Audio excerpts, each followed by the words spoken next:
Okay, good morning, everyone. I think this is the first time we've had all 5 SSP programs together for the same guest speaker. And it's the New Mexico Tech campus's great honor to introduce today's guest speaker. Following SSP tradition, one of our observing teams has prepared the introduction for us. So I'm here to introduce the introducers. NMT Team 7, take it away. Thank you. Dr. Sverdrup attended Reed College in Portland, Oregon, majoring in physics and received a PhD in applied physics from Caltech in Pasadena, California. His interest in lasers was sparked in high school when he built a dye laser for a science fair project, earning the nickname Laser Larry.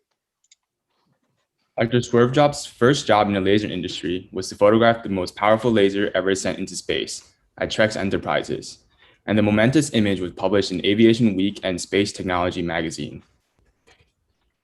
After working at Trex for over 16 years, Dr. Sverdrup became a laser safety officer working for Ophtonics Incorporated, presently located in Vista, California. At Ophtonics, he developed a device, the Z-View wavefront barometer, to quickly measure the aberrations of the human eye by reflecting a laser beam off the retina and analyzing the results. Dr. Sverdrup also delves into numerous and diverse research projects, including diamond-based electronics, selenium coatings for X-ray sensors, and novel imaging streams related to Fourier telescopy.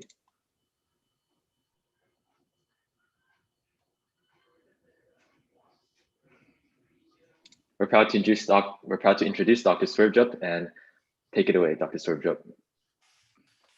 Is my mic working?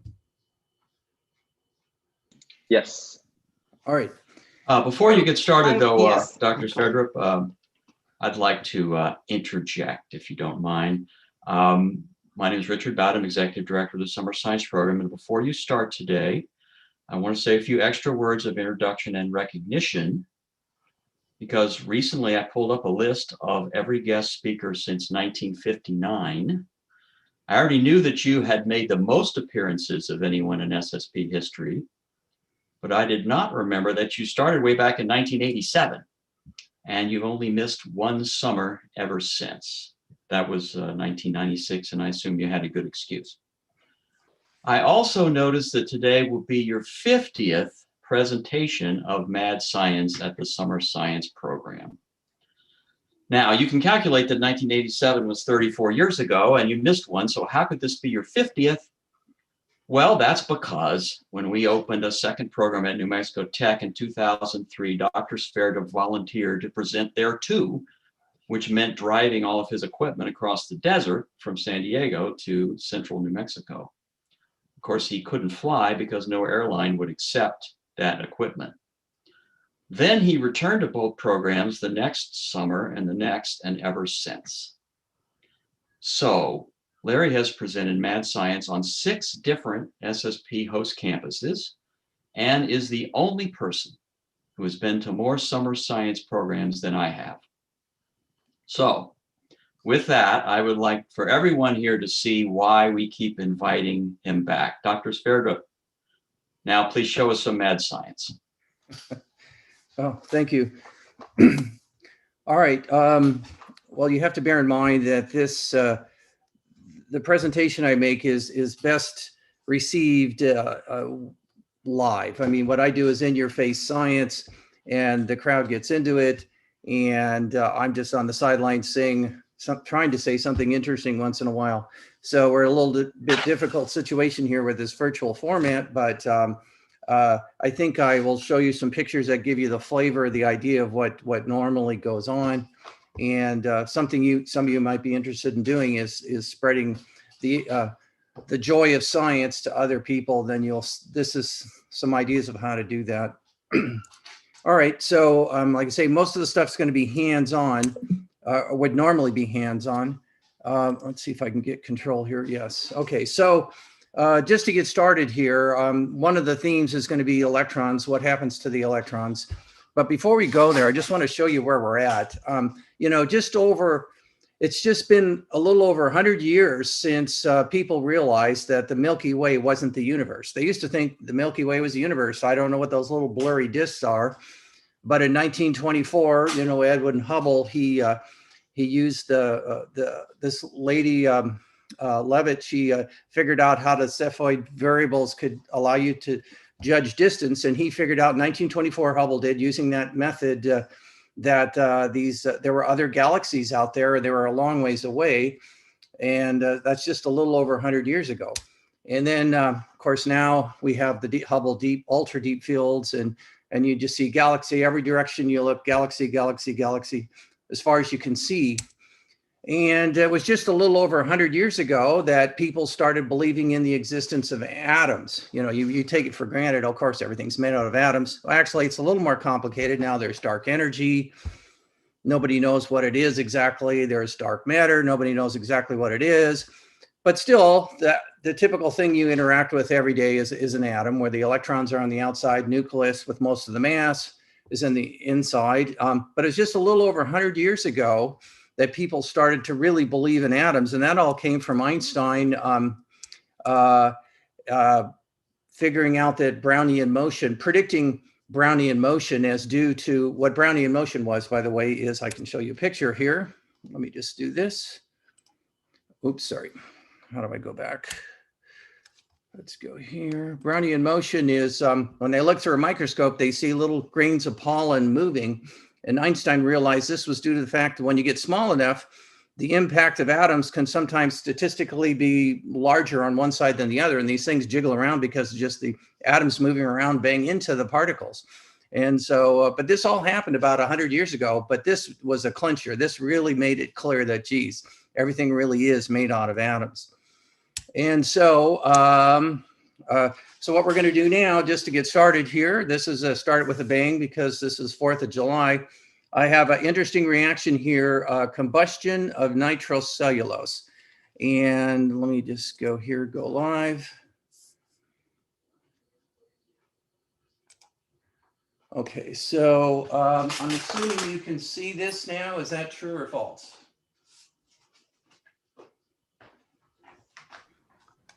Yes.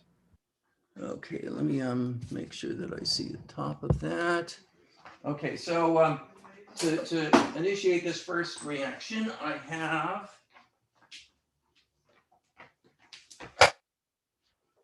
a Jacob's ladder, which is this is a device with a very high voltage.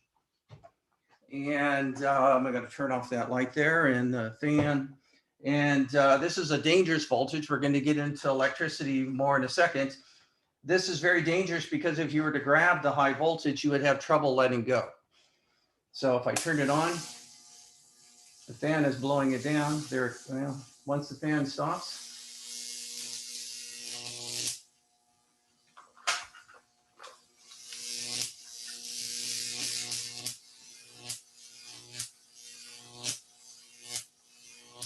All right, so that's what we're going to use to initiate our first chemical reaction. A Jacob's ladder, very dangerous. This is 15,000 volt neon sign transformer. And what I have here is cotton. It used to be cotton, which is chemically known as cellulose. Now I've treated it chemically. Well, I used to make it myself. This I bought. It's now trinitrocellulose, or you may have heard of some similar compounds, trinitrotoluene, TNT, or nitroglycerin would be some other similar compounds. This is cotton has OH groups on it, and that's what allows it to absorb moisture. But we convert those OH groups to nitrate groups by treating it with nitric acid.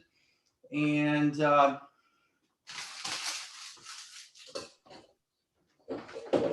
the only trick to making it is you have to thoroughly wash the acid out after you're done. Okay, now I'm going to open the window just so you don't get a compression of air in here and blow the windows out. Okay, so is everybody ready? Okay, so you'll have to be muted for this one thing just so that it stays on the, so do I have the picture there? Yes, okay. Okay, is everybody ready? Woo.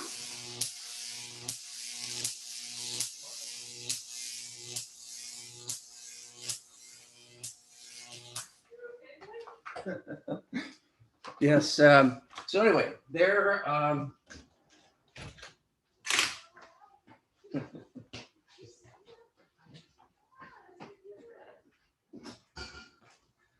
yeah, that was a pretty good little pop there. It's a lot better in person when you feel the pressure wave hit you and the heat and the light.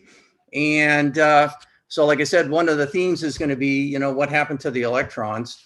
And so if I go back to my, let's see here, share.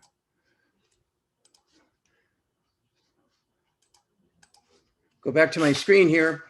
This is a chemical reaction, which is very interesting because it completely converts a solid to a gas. So the joke is, so much for conservation of mass. There was something there, this big ball of white cotton. All of a sudden it's gone. Well, it wasn't gone. Mass is conserved. Basically, the components that were solid are completely converted to gas. Now, one of the interesting things about this reaction, you can say, is that the electrons are a certain distance away from the protons. They're attracted by electrostatic forces. Well, that those electrons fell in a little bit closer to the protons in the products than they were in the reactant, because that's the only possible source of energy. I mean, there's only 4 forces, maybe 5 if you count must be a force associated with the Higgs. But anyway, so there's electric, electromagnetic, strong, weak, gravity. This is obviously an electrostatic thing. The electrons got a little bit closer to the protons, and by falling in, they released energy. And that's what produced this little puff of air, which would have hit you in the face had you been sitting here. The sound, the heat, the light, etc. By the way, some people think, that the start of World War II or I was due to political things, some assassination, whatever. But in a way, it was a guy one of the guys was in Belgium. He figured out how to mass produce nitrogen compounds, and explosives basically convert a solid to a gas. So it's very convenient if the solid actually contains a gas. If you wave your hand, something hits you in the face, that's nitrogen. Most of the 4/5 of the air is nitrogen. So if you have a solid that contains nitrogen, you have the basis for an explosive. And that's what this guy figured out how to do. Of course, science is neither good nor bad. It just allows you to do new things. And nitrogen fertilizers were also created simultaneously. As soon as you could fix nitrogen, they were able to make fertilizers, grow a lot more crops, and the human population took off. So there's a lot of things happened because of science, and that was one interesting thing. I have a real quick demo here, which one of my interests has always been vision science. And to me, this is one of the neatest demos I've ever seen. This is from a guy named Michael Bach. And if you were to Google Michael Bach, you'll come to his website, which is just full of very interesting optical illusions. And this is a particularly interesting one called Motion-Induced Blindness. And so if you were to go to his website and search for Motion-Induced Blindness, you'll find this one here. And what I want you to do, I'm going to turn this on now, is stare at the center dot, that green dot in the center that's blinking red and green. Stare at it and tell me what happened to the yellow dots around it. Don't look at the yellow dots, just look at the center green dot and tell me what happens to the yellow dots on the outside. And if you're like most people, or if you get close enough to it so that you can experience it well, those yellow dots actually disappear. Now, if you look at any of the yellow dots, you'll see that they're always there. They never disappear. So what's happening here, obviously, is that light is going in your eye, but you're not seeing it. So this is a good example of how your brain decides what you see. You have the eye, optics, you have a retina, and then you have your brain. And it turns out your brain controls is a major controller of what you see. And in this case, you know, the idea here is that this rotating grid in your peripheral vision represents motion. And people evolved to be very sensitive to motion because that could be important. There could be some predator creeping up on you, and that motion of that predator coming in close to you is moving in towards you is way more important than some flower on the hillside. So anyway, once again, what you see is not what goes in your eye, it's what your brain decides you're going to see. And this is just a very dramatic example of where you look at something here and you know that light's going in your eye, but it disappears. It just isn't there at all. All right, so, all right, you guys ready? Okay, I have a few volunteers here.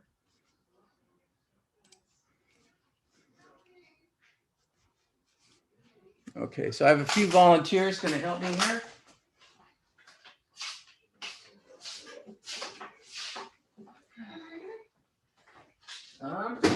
We're going to, let's just go ahead and get this out of here. Oops.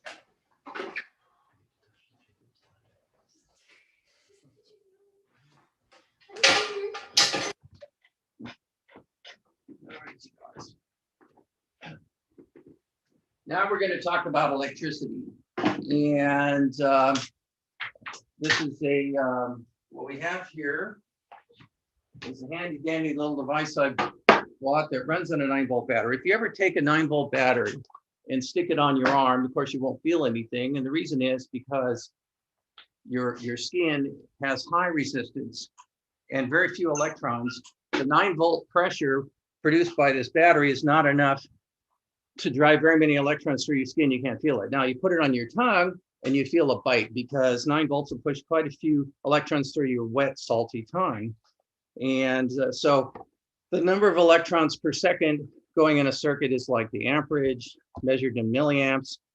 The voltage is sort of like the pressure difference, the pressure pushing on the electrons trying to make them move. So 9 volts won't push very many electrons through your skin, but it will through your tongue. So if you've never done it before, you should try once in your life licking a 9-volt battery, see what the bite is. Okay, so what I have here is a handy dandy little device that it boosts the voltage from the 9 volts of the battery using this transformer to 70 volt pulses. Now, transformers work on AC, whereas the battery is DC, direct current. So to convert the DC to AC, we have a bell here. And if you make one of these, you want to put these handles on pretty tightly because people will jerk around and they have trouble one-on-one letting go. You'll see there, some people can't let go. Some people have to fight one finger at a time. And if you're a bigger person, generally you can let go, but you'll feel a little bit of a lag there. It's tough to let go. And that's one of the dangers of electricity. Of course, if it's too high of a current, you won't be able to let go. All right. So what we usually do is start off with a big circle holding hands. And let's see if I, you guys want to do this? Sure. Okay, so here we go. So let's see if I can, I have some inductees here. Yeah. So let's see. Okay, you guys. I'll go in the middle. Okay. All right, so they're holding hands. Normally this would be you, so just pretend like you're here holding in the circle. God, I don't like it. Just Sure, go quick. gotta get Okay, shot. go. I hold your hands. You don't hold mine. Okay. Okay, bare hand. Ready? Let's go. Let's do it. Okay, ready? Hold on Yeah. to it. Okay, ready?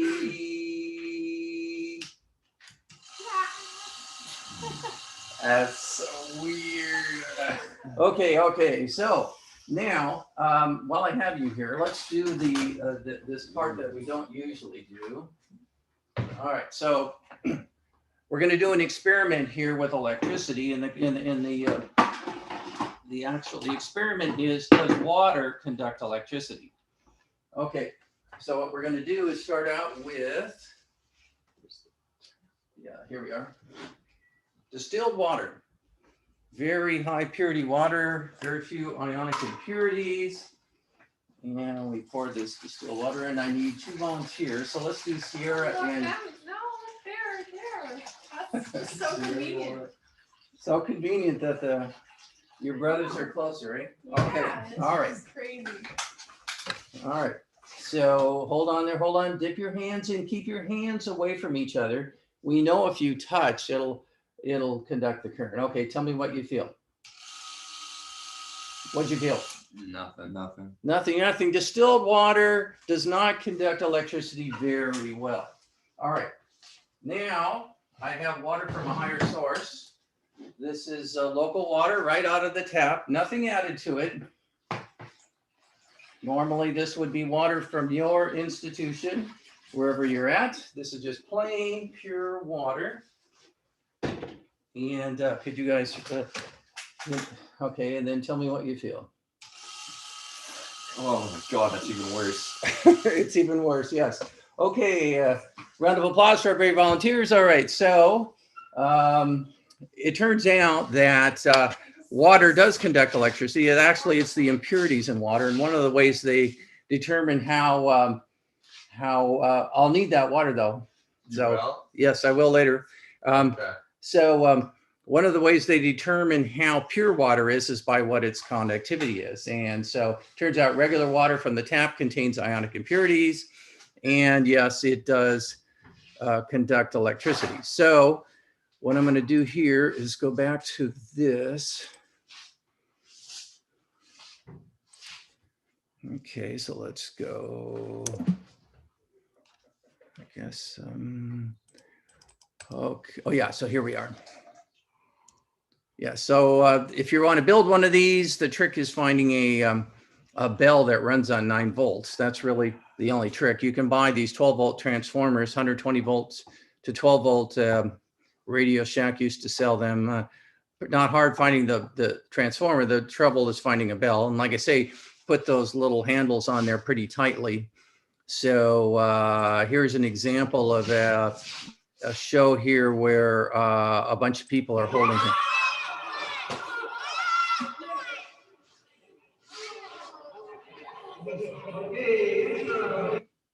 Right, so there's an example where there was a bunch of people holding hands in a circle.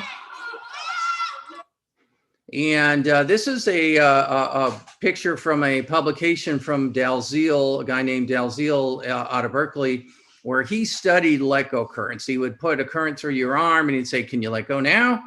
And then if you could, he would increase the current and go higher and see when you couldn't let go. And the average let go current for men was 16 milliamps. The average let go current for women was 10.5 milliamps. Once again, milliamps is a measurement of how many electrons per second are going through a certain part of your circuit. So it turns out that in general, people can let go of, 10 to 20 milliamps, which is why in physics departments, if they have a power supply for photomultipliers, they might have 5 milliamps current, because most people can let go of that. So it's relatively safe. And if you come up to some high voltage fence, or it might be electrified, you're not sure, touch it with the back of your hand. That way you won't grab it if it is electrified.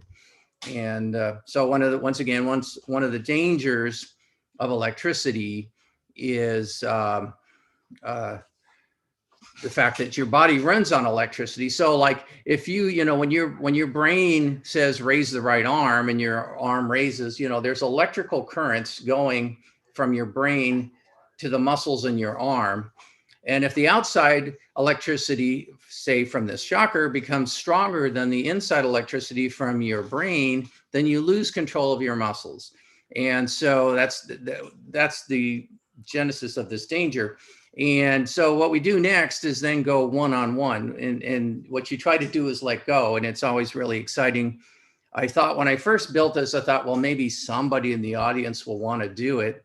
But it turns out in middle school, it is absolutely the biggest deal. The kids just all get in line. They want to try it.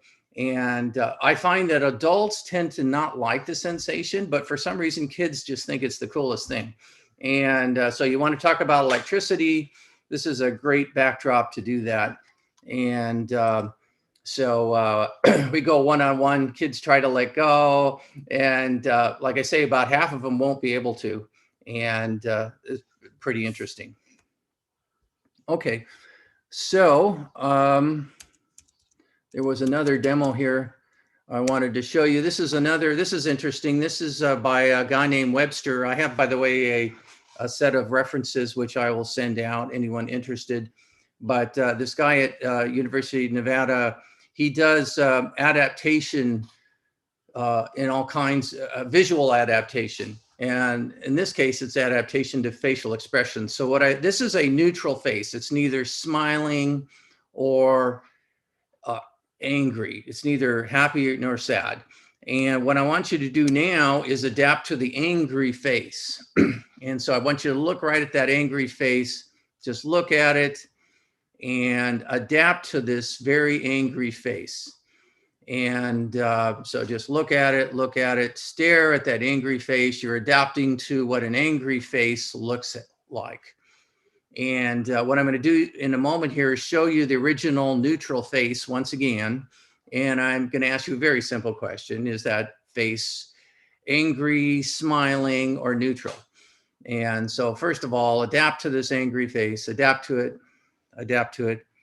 Now I'm going to show you the neutral face once again.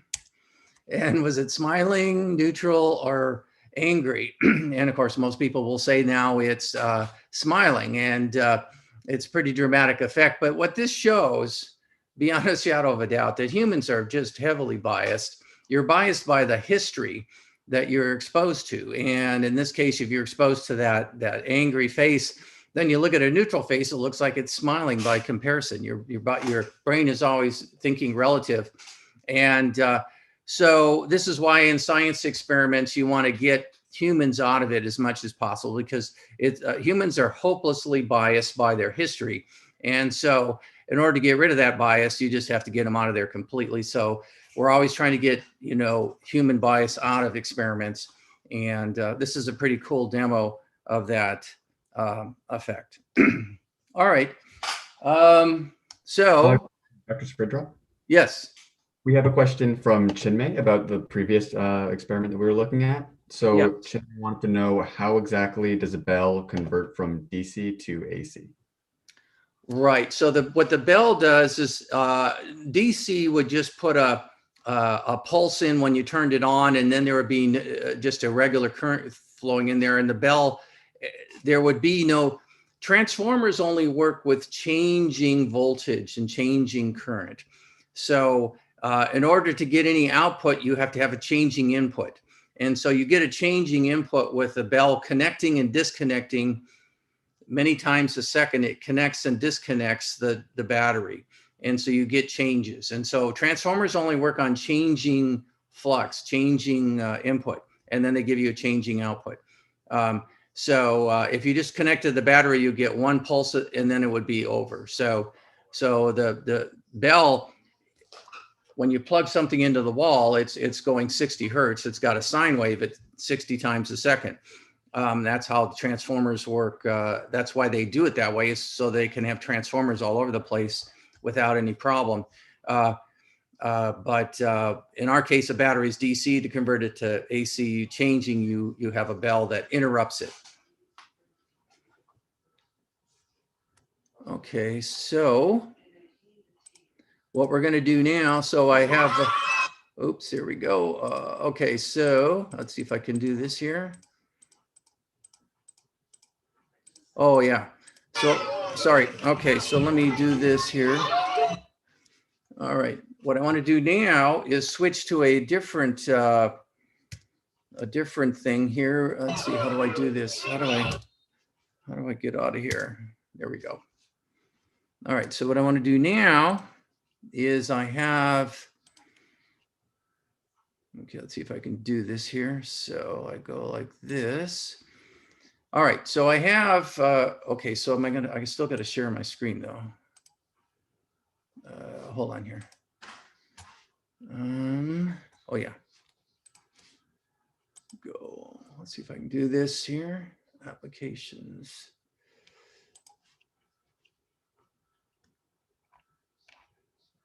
Yeah. Okay, so.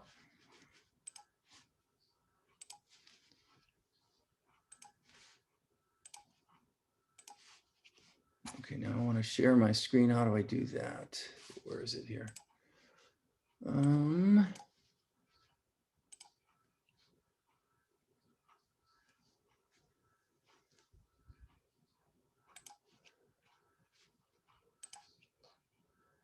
Okay, I'm not showing the, hopefully I'm not showing the, let's see if I can move this.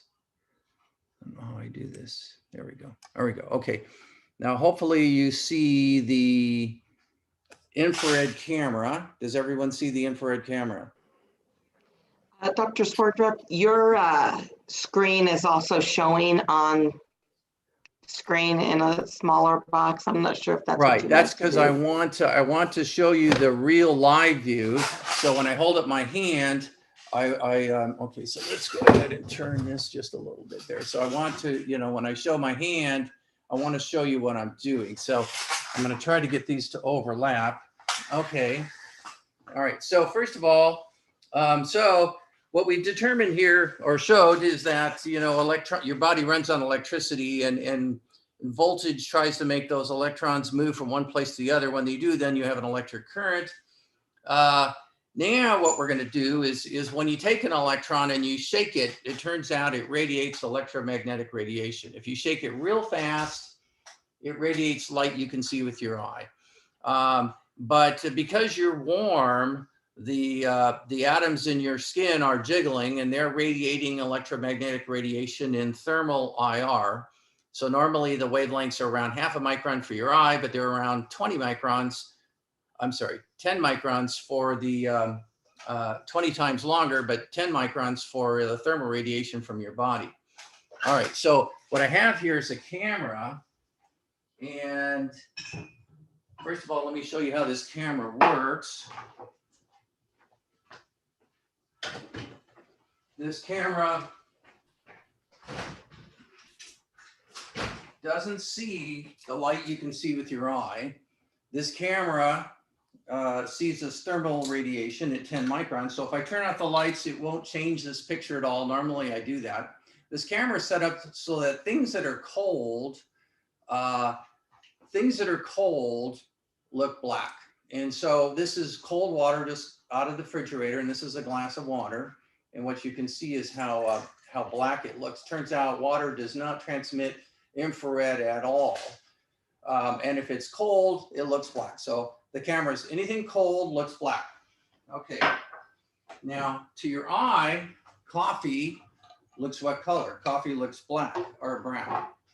But to the camera, anything that's hot looks white.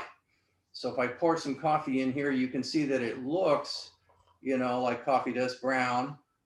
But as far as the camera is concerned, anything that's hot is white. And so normally I would pass this around and people could feel, yeah, boy, the bottom of the cup is quite hot. You can see how it warmed up and got hot. And by the way, if you're interested in doing these kind of demos, it turns out for a few $100s, you actually could do it yourself. FLIR One is a attachment for your cell phone, which will show you these long wave IR pictures. Okay, so we're not talking near, some people show IR cameras that are basically what they are is they're showing near IR. This is thermal IR. This is much more interesting. This is a long wave infrared. Okay, so it turns out there's a lot of things you can do with a thermal camera like this, which are pretty interesting. Are you guys still out there? Yep. Okay. Okay, so one of them, since I have volunteers here, you guys want to grab a piece of ice from the freezer? Yeah.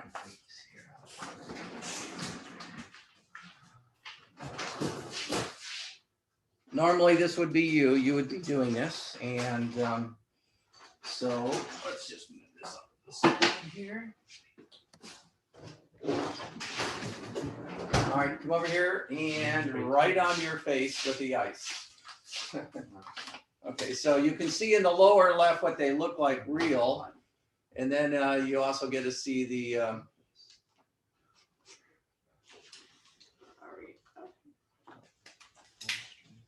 you guys make sure you're all in the picture. Yeah, I'll do. my glasses. Just like you. There we go. It looks like I'm wearing glasses for certain. Okay, this is a hair dryer. Oops, is that, Sarah, can you plug that? Plug Oh, in? yeah.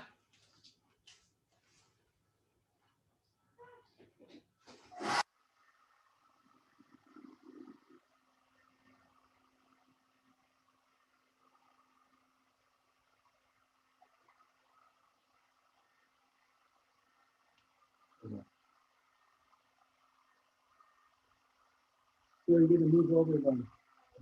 Yeah. Yeah, move this way, guys. Move this way. Yeah.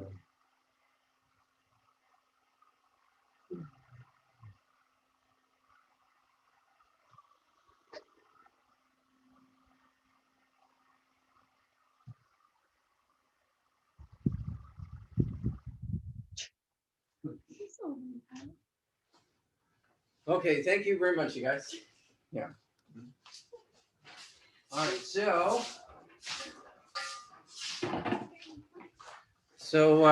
basically anything that's hot looks white, anything that's cold looks black.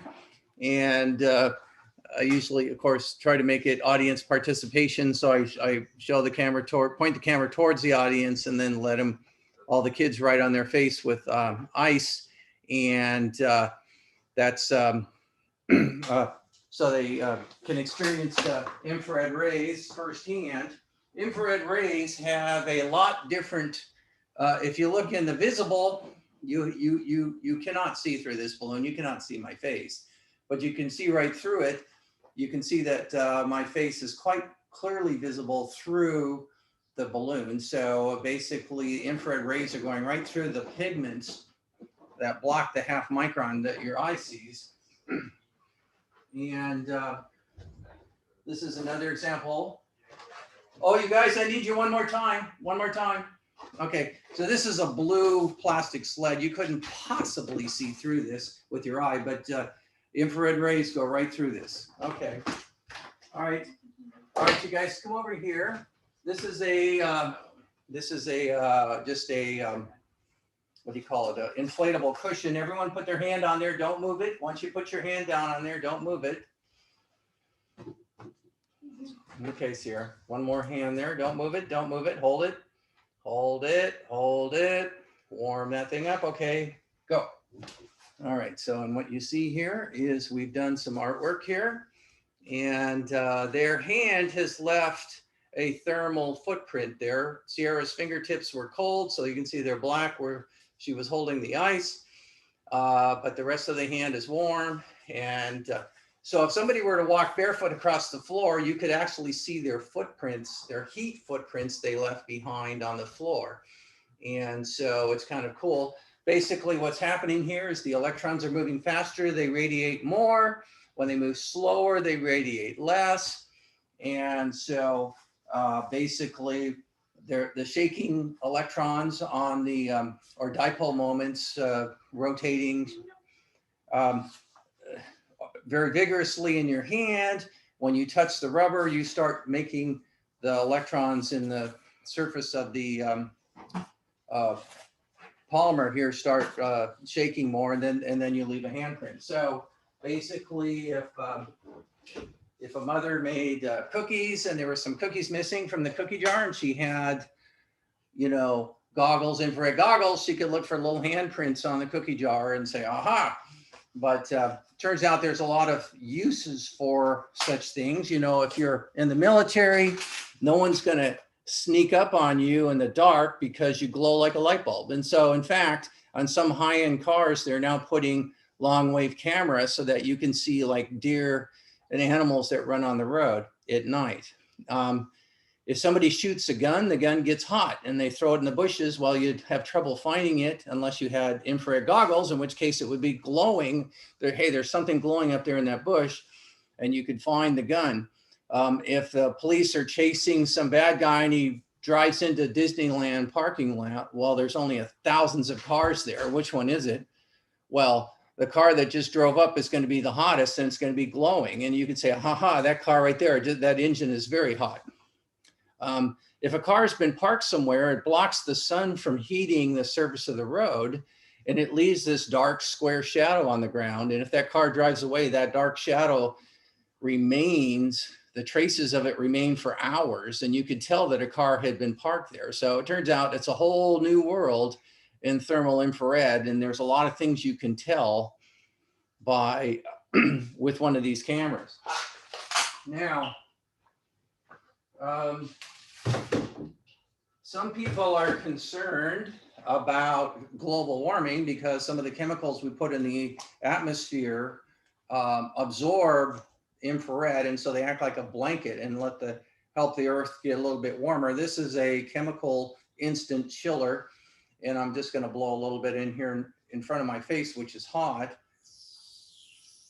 And you can see this little, well, looks like about there. You see the black coming out of there. It's almost empty here. I guess I'll have to.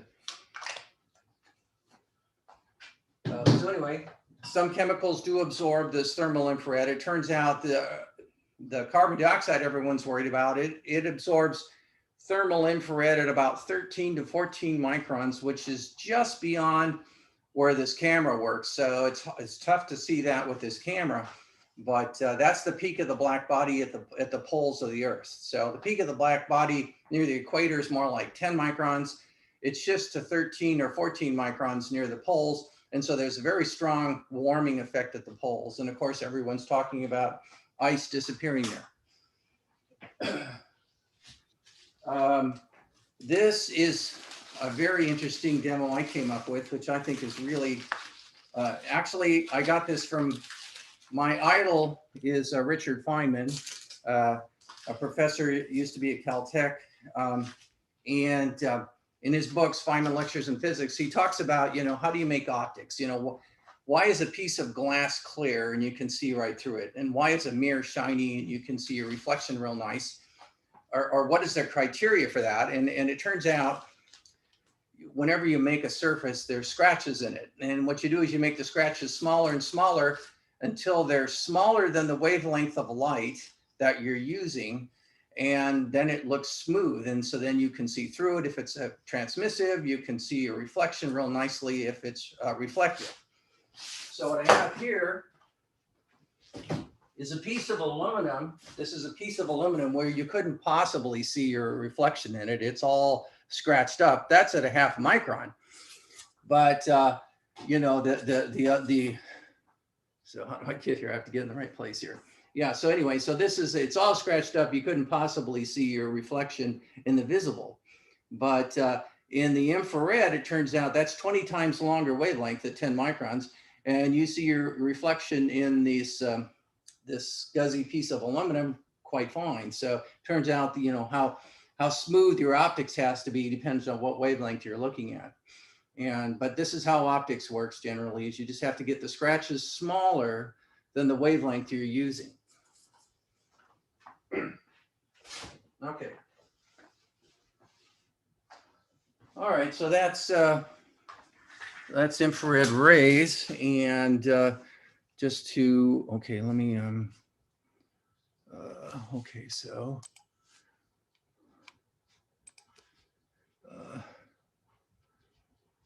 Let's get this. How do I get this out of here? There we go.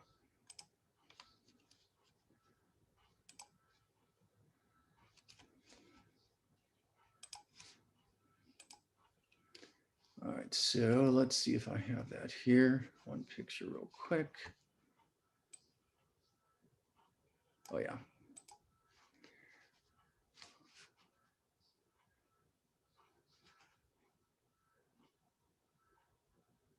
I am screen sharing. Okay. So I go here. So this is a picture from a from some science show. I'm not sure if it's SSP or not, but basically there's a whole bunch of kids coming up here writing on their face.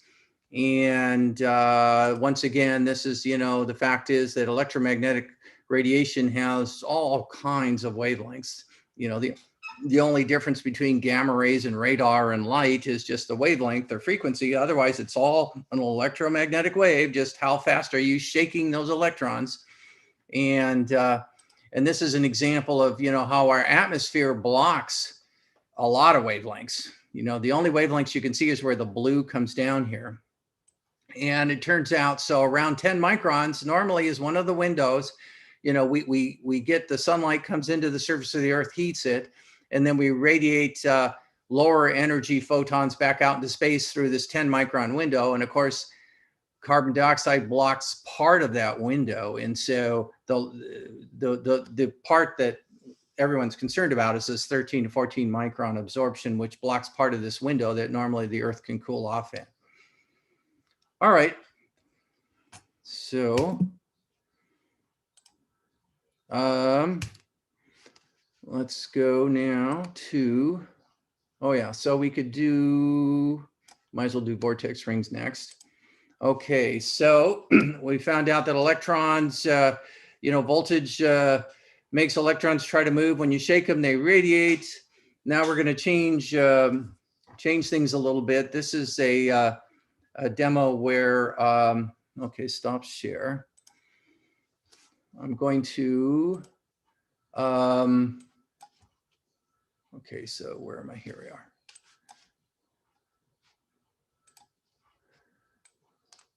I'm going to show you, so what I normally tell the crowd now is, would you like to see a most powerful weapon researched in World War II? And unfortunately, all the kids can go home and make one themselves. And of course, I'm referring to a vortex ring generator. I call it a vortex cannon sometimes. Basically, what you do is you get a big cardboard box, the bigger the better. And what we do here is tape up all the sides, so it's taped up really well there. And then I have a hole cut in the end here. So, first what I do is I shoot vortex rings at people, hit them in the face in the audience, and they're always usually pretty startled because they could be a long ways away from me. And so in this case, we can't do that. So what I'm going to do is just put smoke in here right away.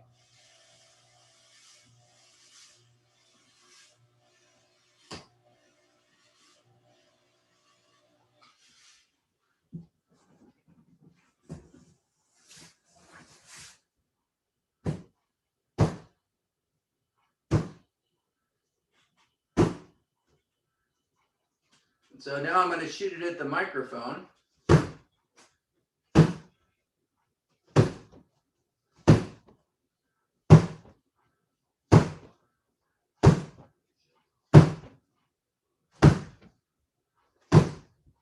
What you have to imagine is that this is coming at you and hitting you in the face.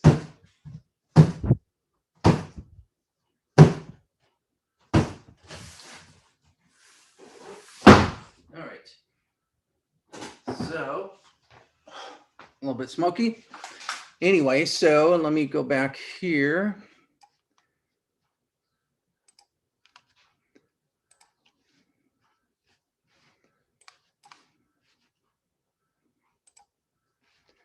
So these are some very nice pictures. Am I sharing? You are screen sharing, yes. These are nice pictures of a vortex ring taken by a professor in Singapore. And these are really nice pictures. And basically what a vortex generator does is you have a jet of fluid shooting out into other fluid, and it decays into these vortex rings. And what it's doing is it's mixing outside air with inside air. And so you see different layers here. And I wasn't kidding when I said this was a weapon researched in World War II. What happened was the Germans were running out of bullets, and somebody had the idea, well, why don't we shoot bullets of air? We're not going to run out of air. And so they filled this big, long tube with hydrogen and oxygen and then exploded it. And they were able to make explosive-powered vortex rings that could break boards, 100 meters away, like a football field away. They could break through boards. So that was pretty impressive, actually, trying to make an anti-aircraft gun. Well, here's an example of something I might do at a big gathering. We put out a candle. So let's see if we can make this run here.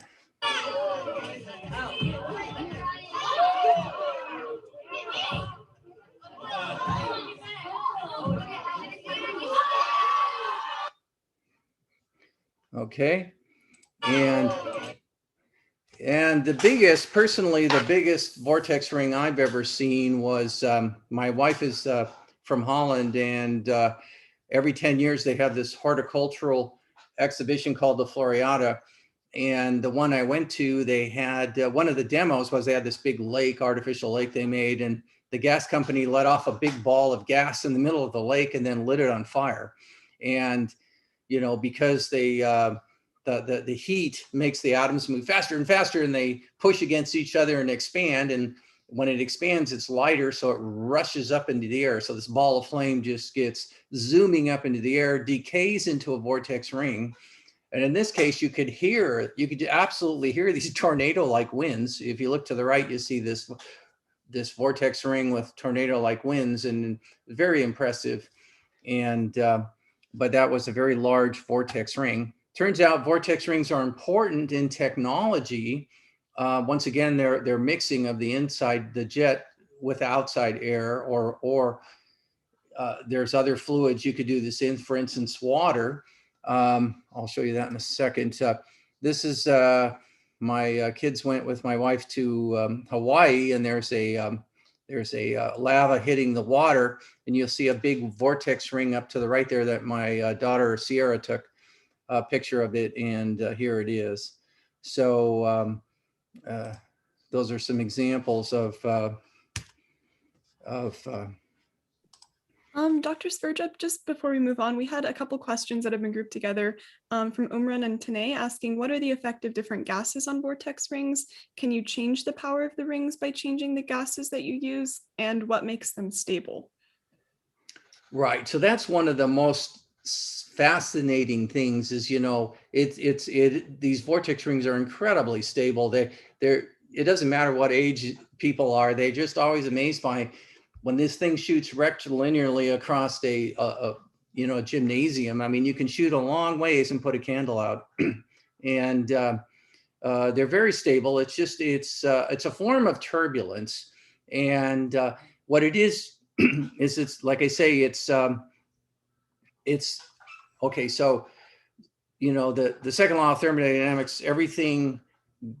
You know, there's this general increase in randomness, and basically what a vortex ring is it's what they call it's a dissipative structure. It basically facilitates the decay of a bunch of order, and you have this jet that has a ton of order in it, and what it does is it decays into by turbulence into, you know, eddies and eventually heat. And so basically it's a dissipative structure which facilitates the increase of entropy. So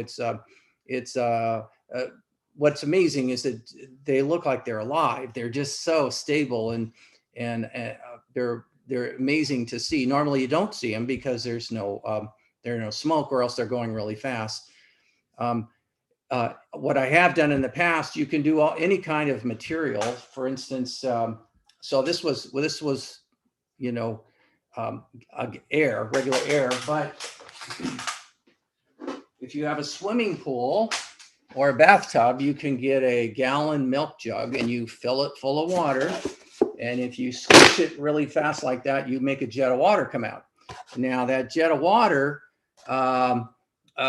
will decay to form a vortex ring, and a vortex ring of water hits a little bit harder than a vortex ring of air, so you get a little smack on the side. You could shoot somebody underwater and then act like you did nothing. If you put food coloring in the water, then of course you'll see a blue or green ring, rectilinear motion. If you shoot it towards the surface of the water, the ring will actually shoot right out into the air. And if you want to recharge your thing, you just blow into it, and you're ready to go again. Just refill with water. So yes, you can do, you know, this applies to not just air, but water, any other types of fluid. And in fact, I have at SSP shows in the past put propane or butane into a vortex cannon and then shot it towards a flame, in which case you see an exploding vortex ring of propane or butane every time it hits the flame. So you can shoot, people have patents where they shoot carbon dioxide at cars, and they're going to try to make the car stop by changing the ratio of oxygen in the air so the carburetor can't handle it, and making the car stall. So people have, I don't know if anyone ever does anything like that, but people have talked about it. And so yeah, you can make vortex rings out of many different materials. One application of vortex rings is nobody likes an airport near their house because airports are so noisy. There's the jet engines make this roar. Well, it turns out the roar of the jet engines, oddly enough, is due to vortex rings banging into each other. So what happens is you have this jet of air coming out of the jet engine, it decays into a vortex ring and another vortex ring and another vortex ring. And when those vortex rings bang into each other, that makes the roar of the jet engine. And so what people have thought of is, well, why don't we make these vortex rings come off more regularly so they don't bang into each other, in which case then you would have a lot less noise. So it turns out they do have, understanding what's going on does allow you to do new things. And one of those new things is, making jets quieter.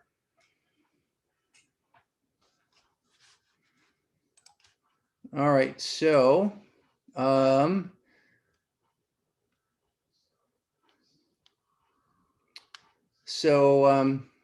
okay, so now we will go to, oh, by the way, I might as well do this one now since I've thought about it just a bit here. This is sort of we've been doing demos. This is a little off the beaten track here, but let's,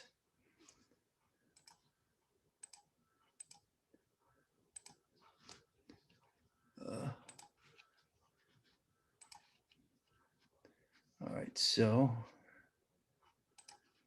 okay, you guys are at summer science camp. And so, so the question is, what is science? And so I just want to put in my 2 cents here. Basically, there's ideas. Everybody has ideas.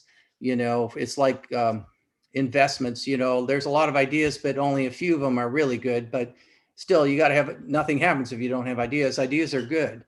And everyone's trying to get to the standard models at the center. And it turns out, so the process of science has two things have to be, 3 things. There's a barrier of bastards here. I'm going to talk about that in a second. But so you have a theory. Theories by definition make predictions which you can test. And basically, if you don't get the right answer, please play again. And so, you have to get the right answer. If you have a theory which you cannot test, it's not capable of being disproved, then you're basically in the realm of ideas. When you get into science, you start testing your theories. You make predictions and test them. Now, you may have multiple theories that produce the same thing. And so the second part of science is you take this simplest theory, and there's a lot more to that than I'm going to talk about, but basically, you want the fewest ad hoc assumptions. All right. So now for this barrier of bastards, which I think is just fascinating. It turns out, you want strong evidence for wild. If you're going to make some wild accusation, you better have some good evidence for it. So there's this natural tendency to resist any kind of new ideas, but this goes way overboard. And so it turns out, they used to think there were no Precambrian fossils. And some schoolgirl in England, she went into rocks. She knew there were Precambrian rocks, and she found a fossil, and she was so excited. She runs back to her teacher and says, I found one. And the teacher was an old fuddy-duddy, and she says, nope, either it wasn't Precambrian rocks or it wasn't a fossil, and she eventually became recognized for finding the first Precambrian fossil. This is the first multicellular life, first evidence of multicellular life. But these stories just go on and on and on. There was a guy, I would call him de Broglie based on the spelling. It's actually de Broglie, I guess, in French. But he says, well, geez, light has this wavelength to it. I think all particles have a wavelength, and here's the formula. And the people at his grad school says, you're not graduating here, get out of here, this is ridiculous. And Einstein had to come in and say, no, this guy has a pretty good idea, even though Einstein had his issues with quantum mechanics. You could see that de Broglie had a great idea. And so he helped him graduate from that graduate school, despite having this crazy idea that particles have wavelengths associated with them, which is the basis of quantum mechanics. And the the guy who came up with quarks, he was called a charlatan by the head of his physics department. I mean, this just goes on and on and on. So that's why I talk about a barrier of bastards here. There's just people protect the standard models from anyone messing with them. Now, the funny story is there's a guy named Kerry Mullis who was in grad school, and he got high on LSD, and he wrote up while he was high on LSD, he writes up his ideas about cosmology, sends them into Nature, and lo and behold, Nature publishes them. So this is where, okay, the barrier didn't work right. And he admits it himself. He says that's this in his book. You can read his book, Dancing Naked in the Minefield. Anyway, so many years later, he develops the PCR reaction, which is only the most important, one of the biggest discoveries in biotechnology ever. And so he writes it up, sends it into Nature, and then Nature says, oh, this is the guy that screwed us. So they rejected his paper. Of course, he goes on to win the Nobel Prize because it was just such a big discovery. But so anyway, that's the barrier of bastards. There's a lot of stuff goes on there. But two things to science: you got to make predictions and test them. And then you always take the simplest theory. So sorry for that. That was a little bit of a tangential discussion. But now we're going to go to something more about electrons, and this is has to do with temperature. Okay, so let's go here. We're now going to do liquid nitrogen demos. Okay, liquid nitrogen is very cold. If you wave your hand, something hits you in the face, and that's nitrogen. Turns out 4/5 the air in front of you is nitrogen. 1/5 is oxygen, very important for you to breathe. So now, you know, what happens to atoms when they get cold? And what happens to electrons when they get cold? And what we're going to do is nitrogen boils at 77 Kelvin. It's 3/4 of the way to absolute zero from room temperature. And the cool thing about this is the kids get to play with it afterwards. And so we talk about safety and But what is it about the atoms that makes them cold? So if a police officer says freeze, he means don't move, right? And that's exactly what cold is, lack of motion, okay? So if the atoms are moving very slow, they're cold. On the other hand, if they're moving very fast, then they're hot. So what happens when you burn your finger on a red hot stove? So on a red hot stove, the atoms are really moving. And so if these atoms are really moving, and you bring your finger down, what happens is you want to fight? The hot atoms start punching out molecules in your finger, atoms and molecules. Now, if you punch out a nitrogen, it's a gas, it floats away. You punch out an oxygen, it's a gas, it floats away. You punch out a hydrogen, it's a gas, it floats away. What's the next most common element in your body that isn't a gas? It turns out it's carbon. And so if you burn your finger really bad, you're just basically punching out the gases, they all float away, and you're left with the black carbon, which is what's the only thing left over. So basically, that's what happens when you burn your finger on a stove, and it explains exactly what temperature is. All right, so what I have here,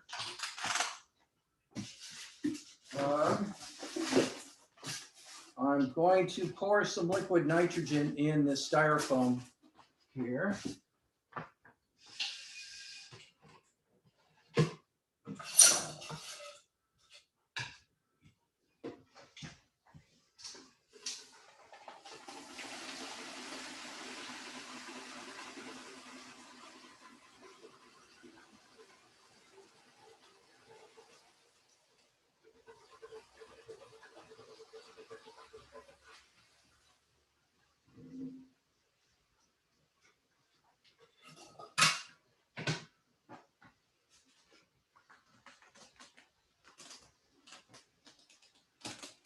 Let's see if I can.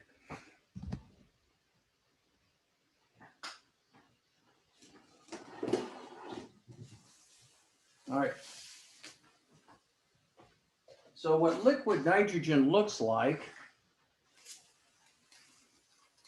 it kind of looks like water. And what you'll see is there's all this fog blowing around here. And what that is that there's water in the air. And when water gets cold chilled down, it goes slower and slower and sticks to itself and forms little droplets of water called fog. Okay, so once again, if you were here, if we were all together, you guys would get to play with this afterwards. And so you might be wondering, geez, could you freeze yourself? And it turns out, no, you're not going to freeze yourself. There's, for an odd reason though, and I've done this for years and years and years. Basically, I can stick my hand straight into the liquid nitrogen. If I pull it out right away, I'm okay. And the reason is it doesn't actually touch my fingers. There's a thing called the Leidenfrost effect, which is that if a surface is really hot, then the nitrogen, liquid nitrogen doesn't touch it. It rides around like a hovercraft on a layer of evaporating vapor.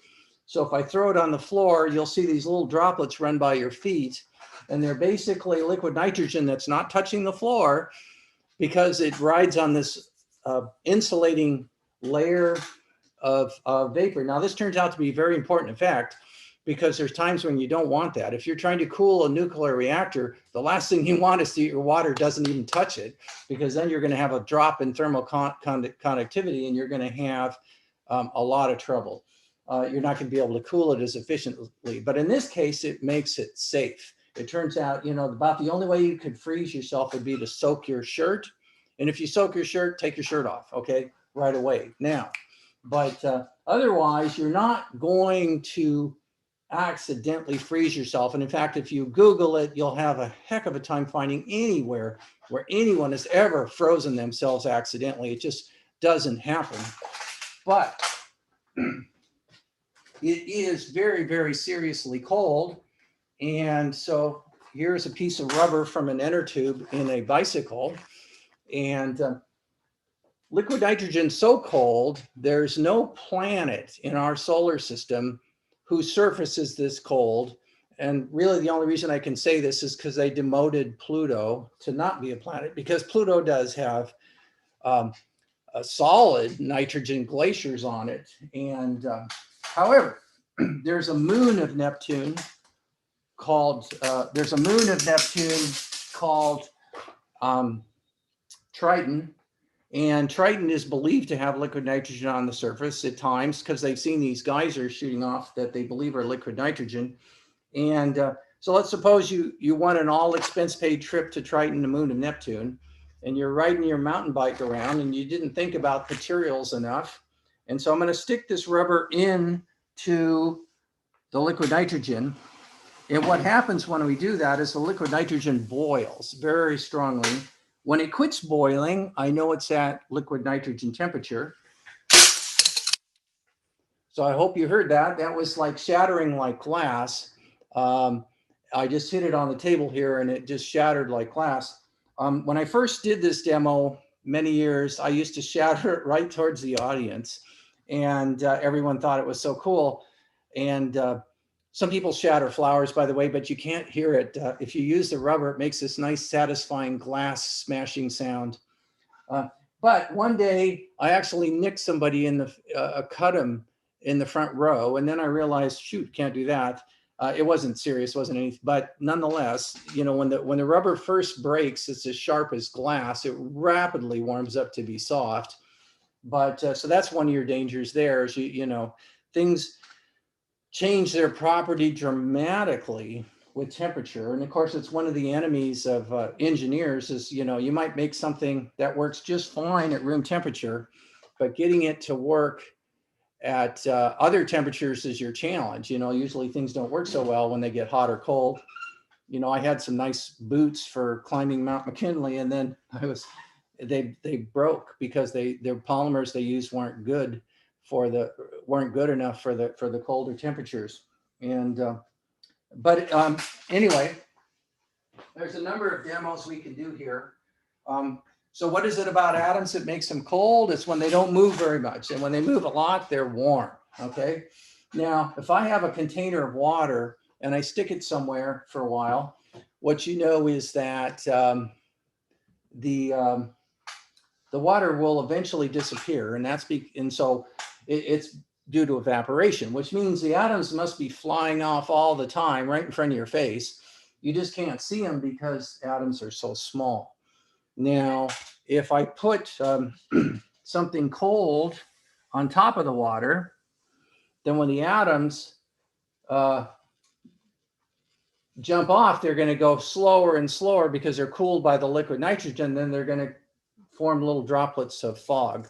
And so if I put liquid nitrogen on the water here, you see there's all this, I've got the fan going up there. Let me turn the fan off.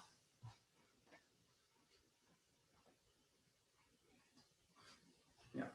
Anyway, so basically you can graphically see, I think the liquid nitrogen has a little turbulence associated as it evaporates, so it maybe stimulates it a little stronger. But basically this is the water jumping off and condensing due to liquid nitrogen cooling it down as it comes off.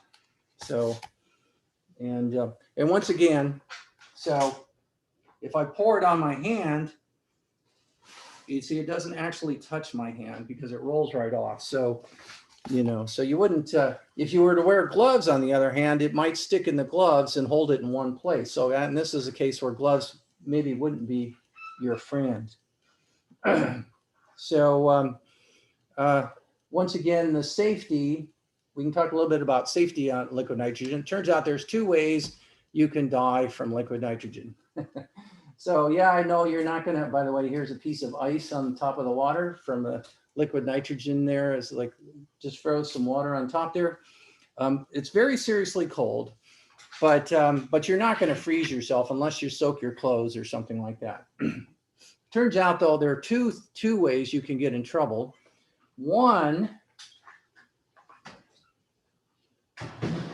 is that a little bit of liquid nitrogen evaporates to make a whole lot of gas.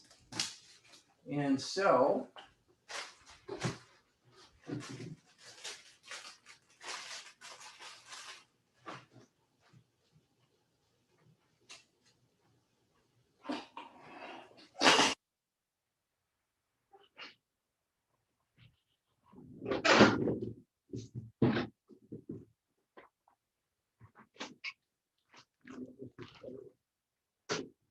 we're going to put a little bit of liquid nitrogen into this balloon.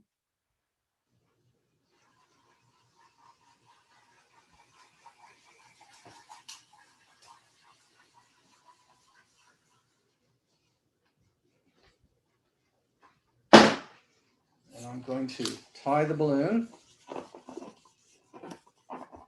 And you'll see that I'm going to now put this water over here.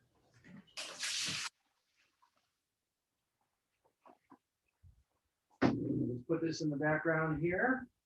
So what you're going to see is that balloon is going to get bigger and bigger and bigger. So I have the balloon in the background there. Just it's going to be. Am I sharing my screen now? No. Okay. So what happens is a little bit of liquid nitrogen evaporates to make a whole lot of gas, and so what usually happens is the balloon will blow up at the most inopportune time when you weren't expecting it. Basically, chemists always use liquid nitrogen to cool reactions.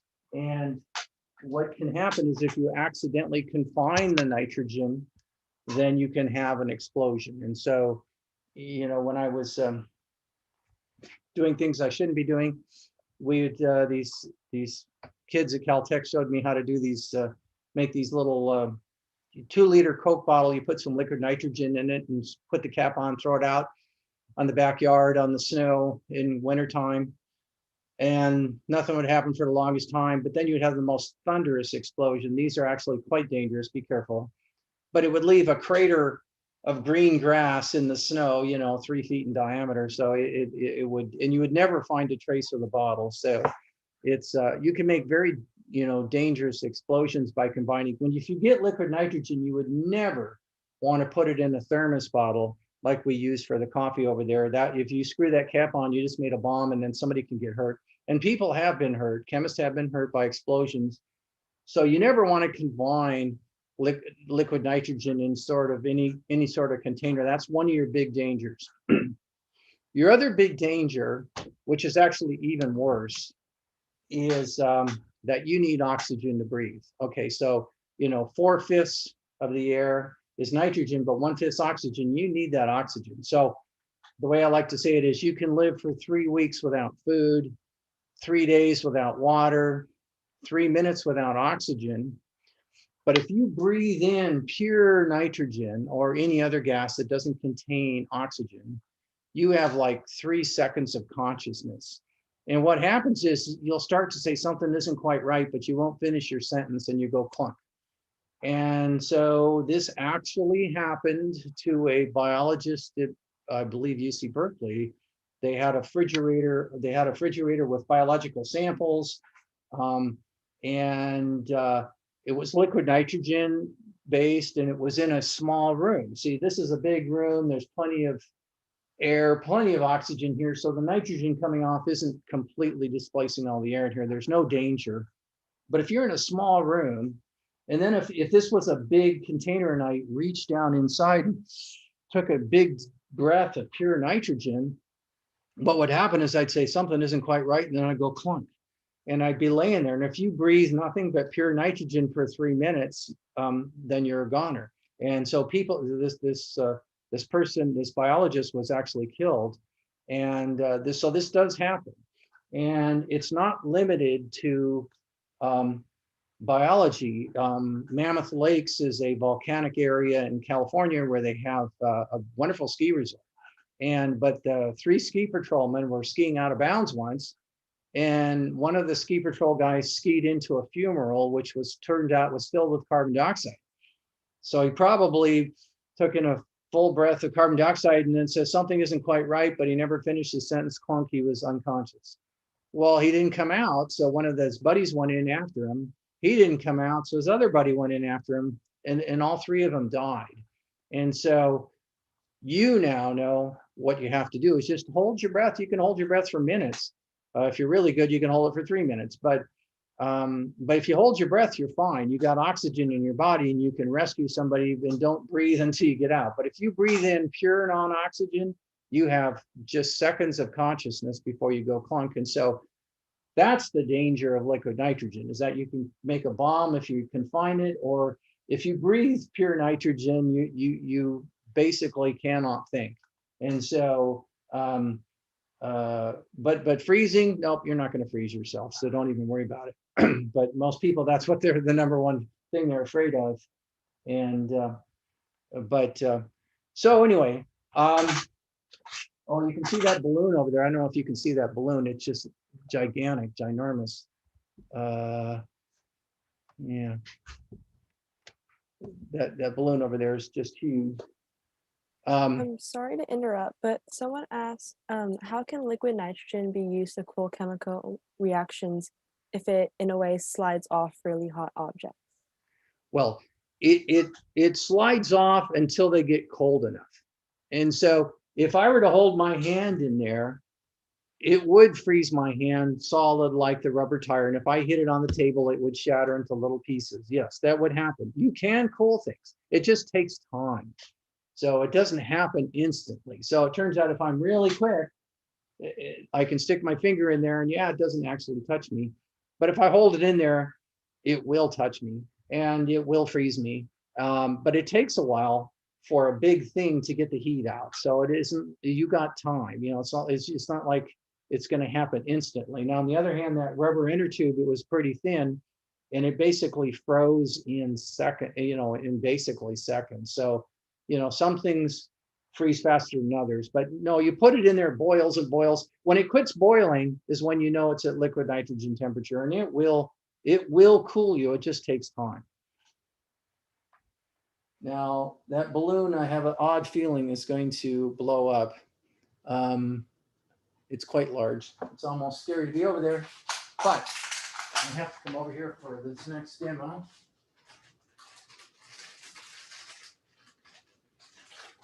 Okay. Now, it turns out if somebody were to turn the sun off, it would take a few days. It would take a few weeks, actually, according to calculations. But basically, it'd get cold. Tomorrow, you'd have to put a coat on, and then it would get really cold. But it would still take about 2 weeks. Basically, the nitrogen in our atmosphere would go slower and slower and finally stick to itself and rain out as liquid nitrogen. And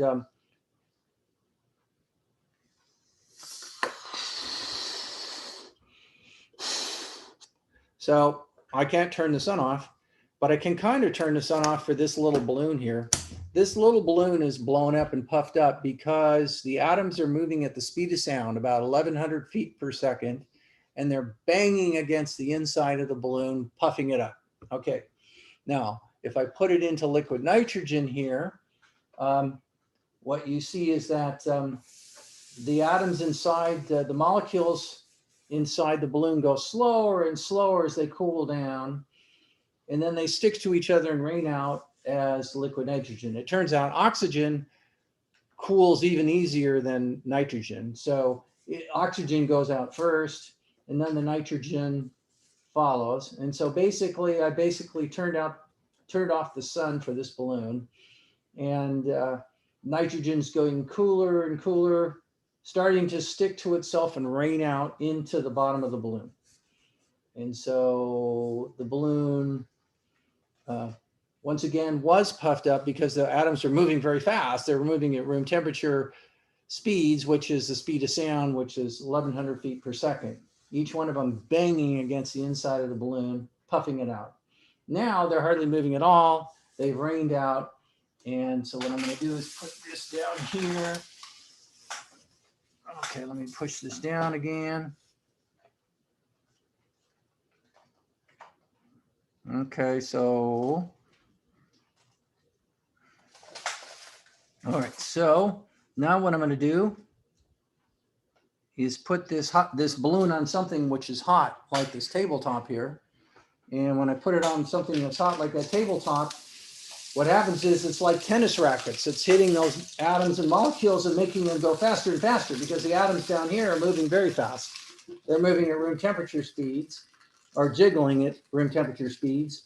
And basically the nitrogen inside this balloon goes faster and faster and faster.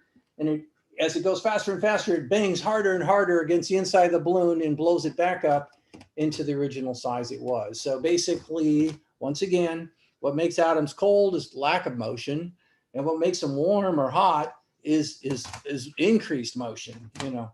And so this is a pretty graphic demonstration of that. Okay. So we've talked about safety, so now you see that balloon is just ridiculously huge now. So basically, this is why you wouldn't want to accidentally swallow liquid nitrogen, because a little bit of nitrogen evaporates to make a whole lot of gas. So it's going to be rather disturbing when that blows, but maybe it won't. All right, so this is a demonstration which I think is pretty cool. And basically some students at SSP developed this. Well, I brought this in and then they tried something I hadn't thought of, which they put it in liquid nitrogen to cool it. So it made it even better. So this is called a Lenz's law demonstrator. And basically what this is a copper tube. So let me just put this is a copper tube, and this is a very powerful magnet. And if I put this very powerful magnet in here, it turns out if you use Maxwell's equations, you can show that it takes time for a magnetic field to diffuse into a good conductor. And so basically, so that the ball doesn't just freely drop through here, it actually goes rather slowly because it takes time for the magnetic field from this magnet to diffuse into the copper. So it goes kind of slowly. Now, what the students did that was interesting is they put this in liquid nitrogen. So that's what I'm going to do now is let me know.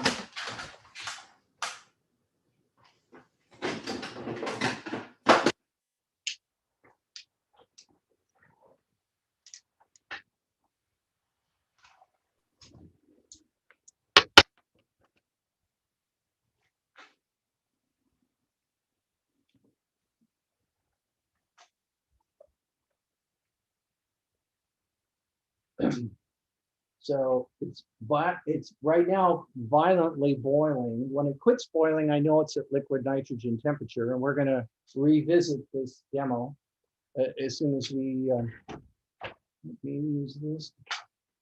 Hold on a minute.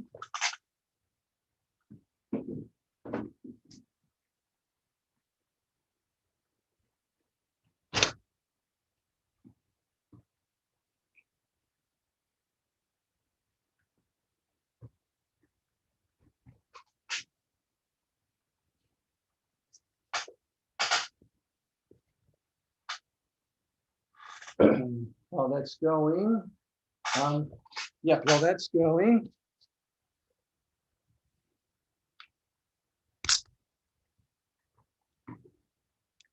that balloon is very big now. If you haven't, you can see that it's a little bit scary, but this is for fun of it here. This is something everyone finds kind of amusing.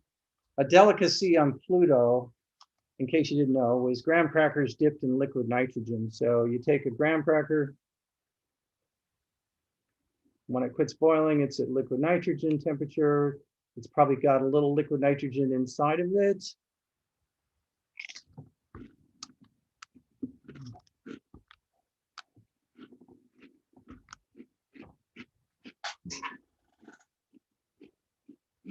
It's very crunchy.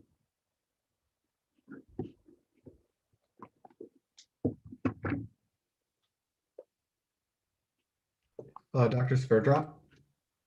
Yes. Another question from a participant. They were wondering why specifically you use styrofoam to hold the liquid nitrogen. Styrofoam is a very wonderful substance because it doesn't change its properties with temperature. If you were to use rubber or plastic, of course, it would get brittle and then be able to break, and then everything could flow around. If it were glass, it could break just because it's glass. So styrofoam just turns out to work really well, and it's safe. There's just nothing, it doesn't change its properties with temperature, which is your big enemy with temperature. Now, I warn you, if you're going to do demos like this, a wooden table is fine. Use one of these plastic tables like they have in a lot of schools. The liquid nitrogen will freeze the plastic and break it. And so you'll cause damage. So that's what, styrofoam is one of these things, nothing you do is going to change with liquid nitrogen is going to change it. And one more thing about safety. Liquid nitrogen is so cold that it's actually a little bit safe because, you can actually touch it momentarily. It doesn't hurt you. There are things which aren't quite as cold as this, like liquid propane, which, they can stick to your skin and then freeze you. So it turns out they're not as safe at all. Plus they're flammable. There's other issues. So you want to, liquid nitrogen safe, but some of these warmer things like liquid propane can be quite dangerous. All right, so this quit making noise.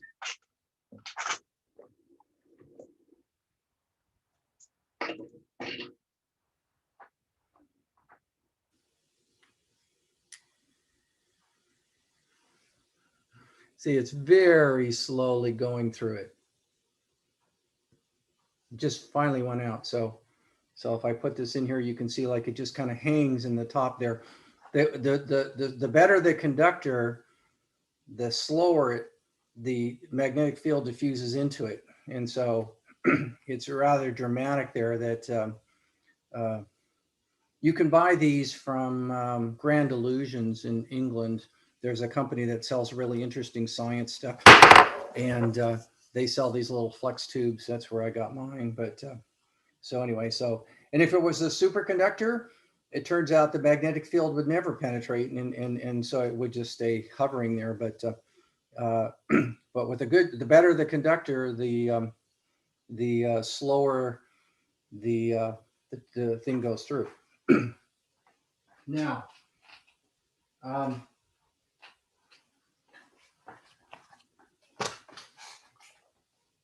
which brings up another demo here, which is kind of cool. Let's see if I can do this here.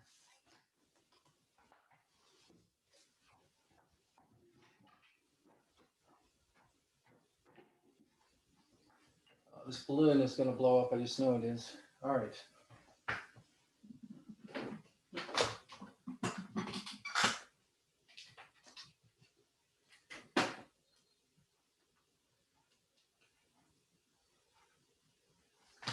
All right, so this is called a, let's see if I can show it to you here. This is a ring tosser.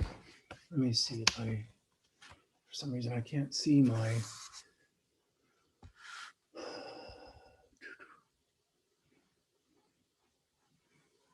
is this thing visible? Can I? Okay, all right. Yes, it is. All right, all right. So basically what this does, it's called a jumping ring demo or a ring tosser. Basically, this is a ring of aluminum, and this generates a magnetic field, changing magnetic flux.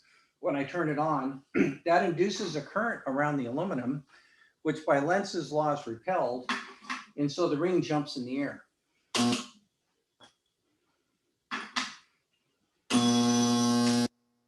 All right, so it jumps a few feet in the air. Now, problem is I got to go over here. All right. Now let's make sure that's over there. Okay, so now how high the ring goes in the air depends on how much current, how many milliamps or amps I put through this in this ring. What I'm going to do now is put the ring into liquid nitrogen. And by putting it into liquid nitrogen, I'm going to decrease the resistance in the metal and thereby increase the current in the ring. Now, when I was a kid, there was this fad that went on called the slam dance, which is where kids get on a dance floor and they try to bang into each other as hard as they can. And so it's kind of a chaotic scene, I suppose, but it sort of represents, it's an analogy to resistance. And if an electron's trying to get around the metal and the atoms are moving, they're banging into the electron left and right, forward, backwards. And the electron encounters more resistance trying to get around the ring because it's getting banged every which way by the nearby atoms, which are jiggling. Okay, if you freeze the atoms or make them cold, they don't jiggle so much. And it's a lot easier for the electrons to get around because they're not being banged left and right. So what we have now is we have, I don't know if you could hear the sound there, but it quit boiling. And so this is at liquid nitrogen temperatures. And we put the ring there. So it was hitting the roof there. So if you guys saw that. All right, so basically, there is a dramatically decreased resistance at lower temperatures. So basically, once again, temperature is, you know, the speed of the molecules, the atoms, whatever the thing is you're talking about the temperature of. And jiggling increases the resistance of electrons in circuits. So if you decrease the resistance, you can get a lot higher current. Okay.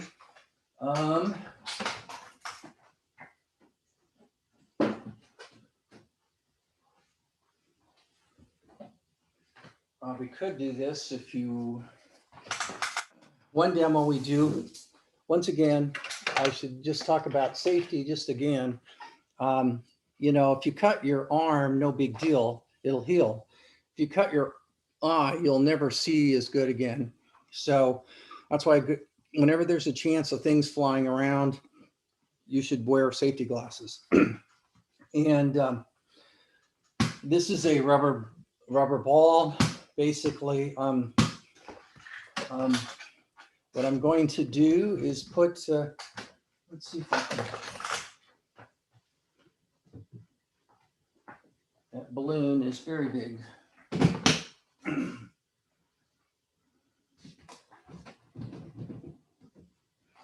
Okay, so I'm going to put this rubber ball in here.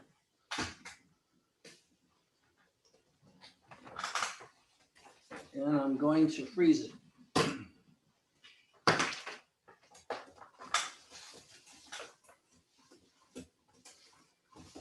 And so you see the rubber ball bounces very nicely.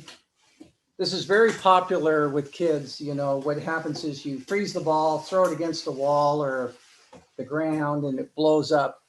Sometimes it blows up quite spectacularly. You have to be careful because you're basically creating a vacuum in here, and the rubber can be very sharp when it breaks, which is why I'm wearing safety glasses. And you want to keep kids away from it when it blows up. After it blows up, they all run there to get their souvenir. And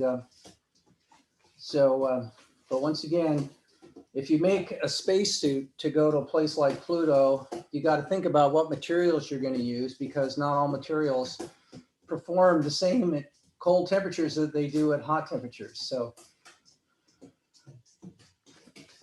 yeah, so the reason you have to spin the ball is because if it freezes on one side, the other side remains soft and it'll just collapse.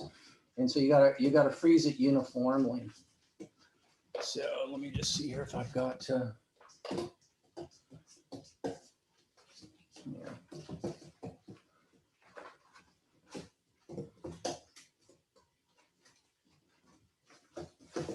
So, and once again, this illustrates the fact that materials change properties dramatically with temperature. And so you design something at one temperature, that's probably zero guarantee it'll work at any other temperature. All right, so normally I would go outside on a hard concrete, but basically because, just to make it simple here, we're gonna throw it on the floor here, see what happens.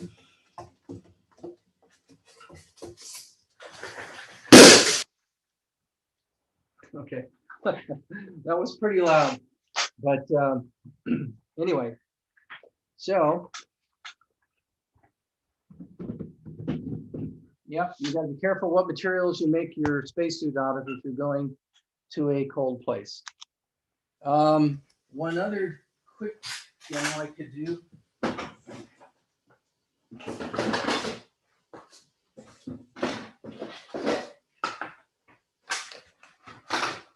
This is a piece of lead.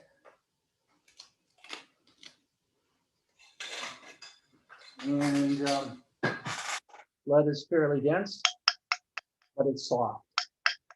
So it makes a very dull sound there, very, very dull sound. What we're going to do is I'm going to put it in this container and I'm going to start cooling it.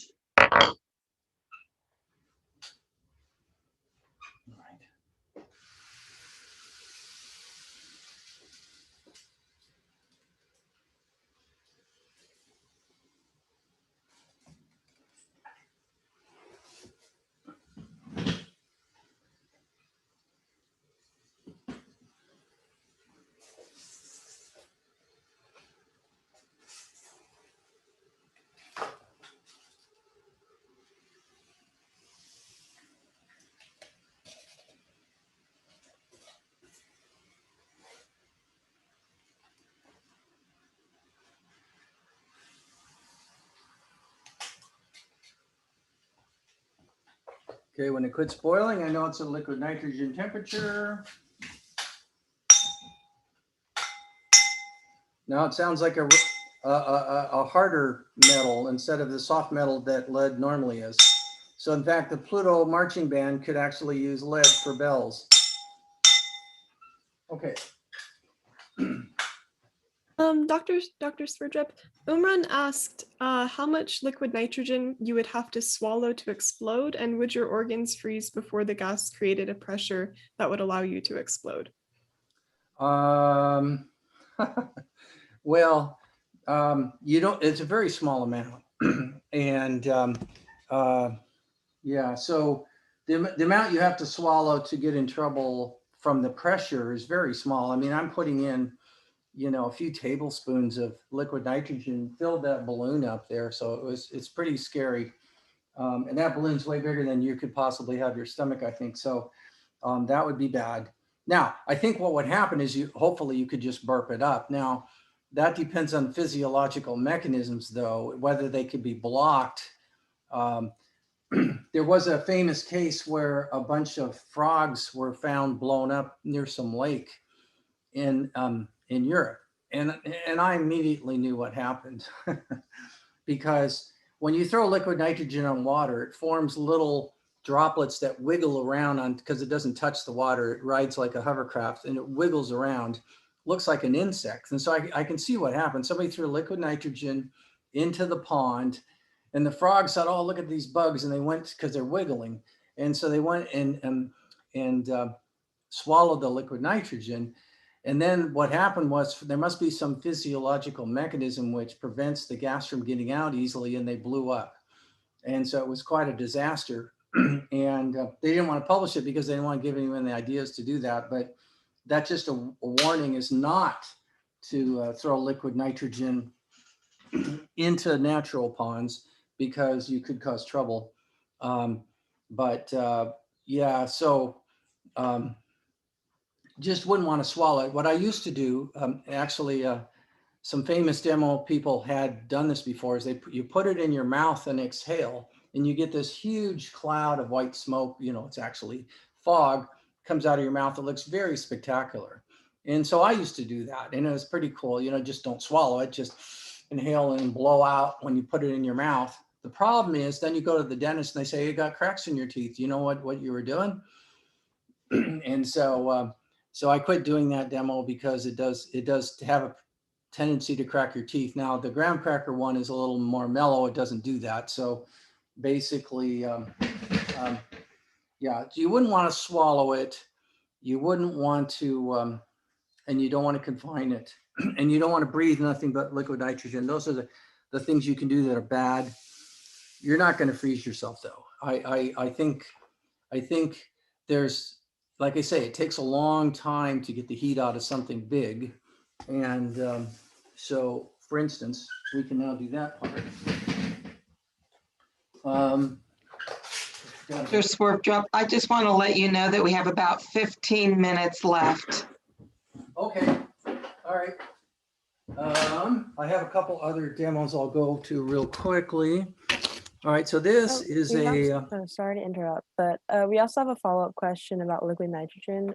Yeah. And Caroline asks, how is liquid nitrogen stored for transport if it can't be put in a sealed container?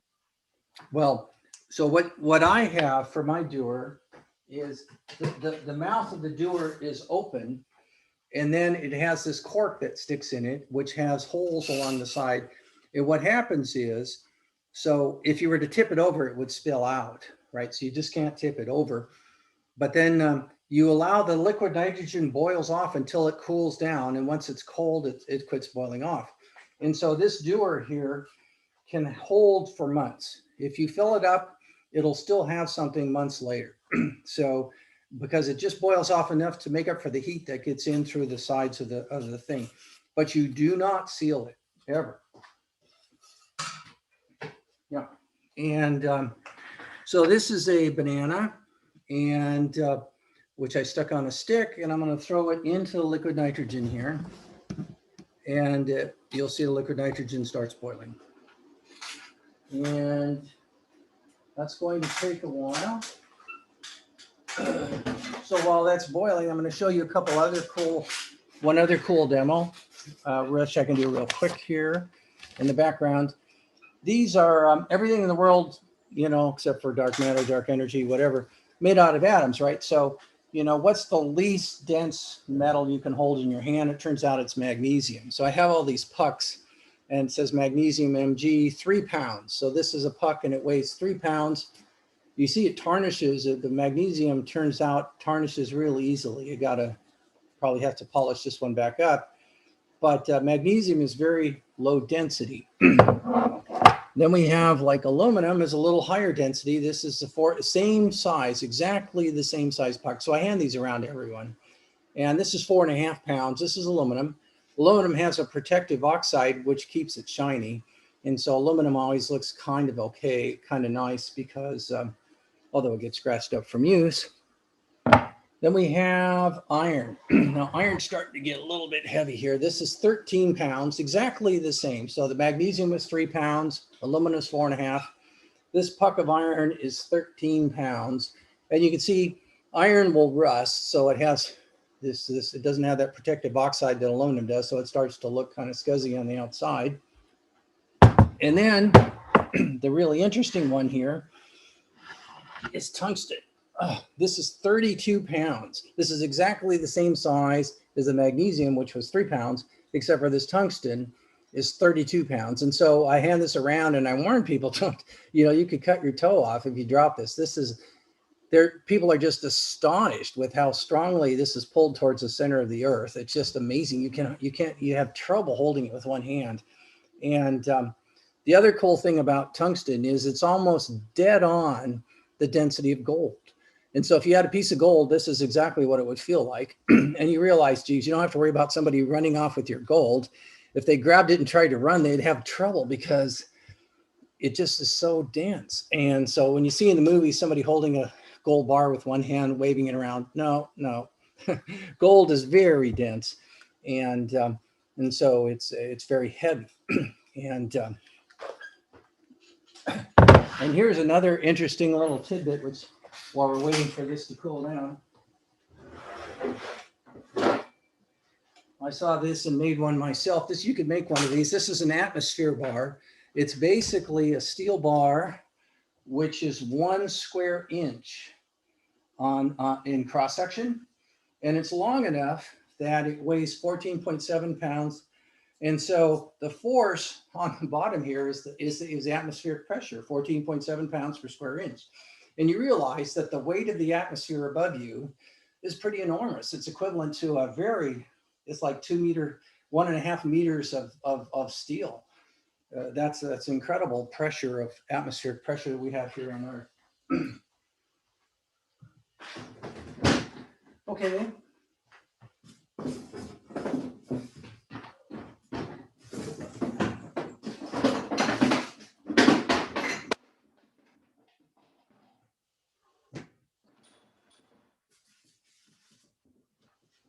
All right, so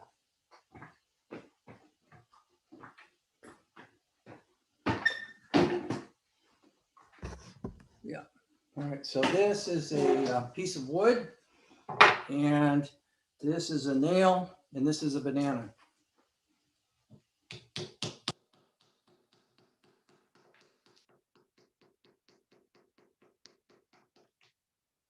Okay, so it's called the banana hammer. Now, I throw these to the audience and let them feel just don't hold it in one place, the frozen banana.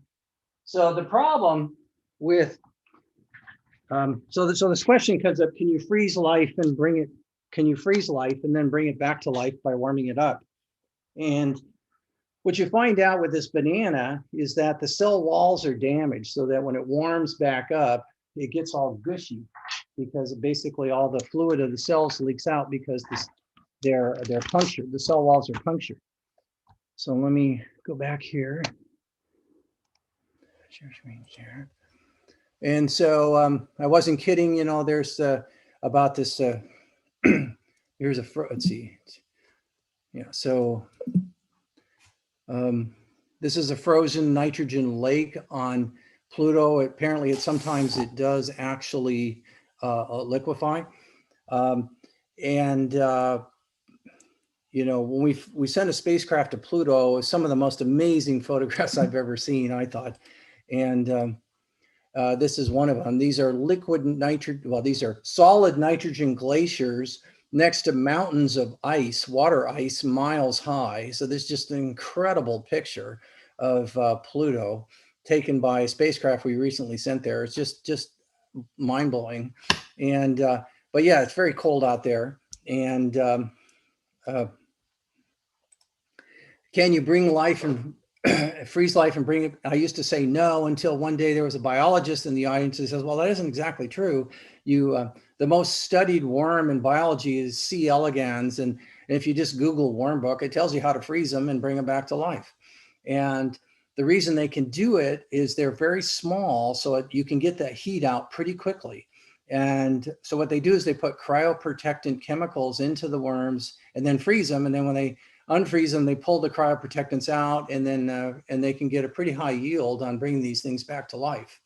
And on the top one, there's they noticed in Antarctica, you know, because of global warming, the glaciers are receding, and there's these mosses that have been frozen for thousands of years, and they're now starting to grow again. So basically, here's an example where these are two examples where living things have been frozen and brought back to life. And so, and then there's a more recent one. This just came in. This is hot off the press, but there's these rotifers that were frozen for 24,000 years in the Arctic permafrost, and basically they're now alive. So this is from Current Biology. Current Biology is one of the coolest journals if you want to hear about all kinds of crazy new things happening. I just love that journal. They have some of the most wildest stuff.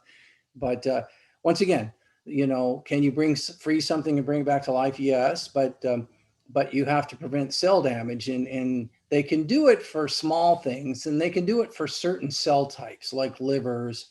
No one's ever done it, you know, for a human being yet, but it's just an engineering problem. Maybe one of you people will solve it in the future. But yes, you can. When you freeze things, the atoms don't move, right? That's what we've been talking about, is the motion of the atoms. If they don't move, nothing happens. They can't get older, they can't get sicker, nothing can change.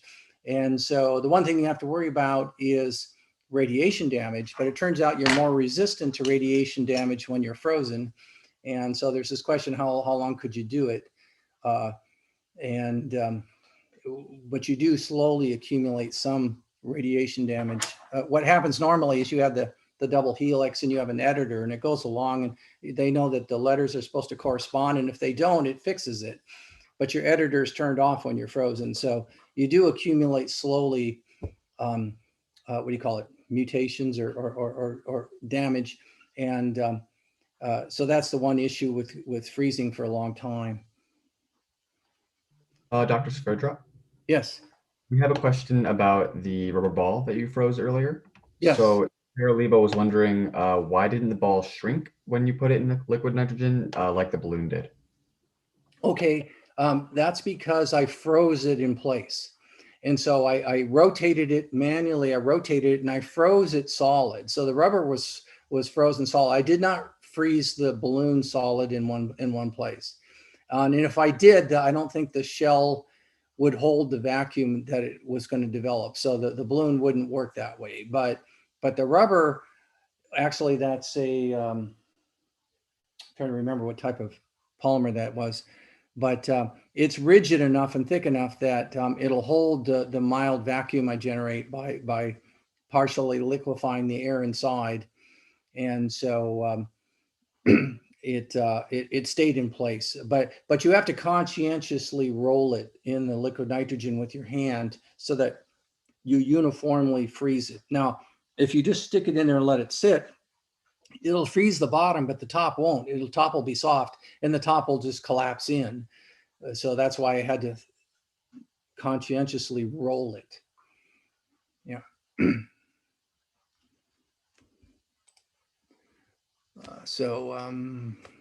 Let's see here. Let me, all right, so, I guess we could do this one here. All right, so this is a kind of a cool demo. Let me quit sharing here. This is a really quick demo.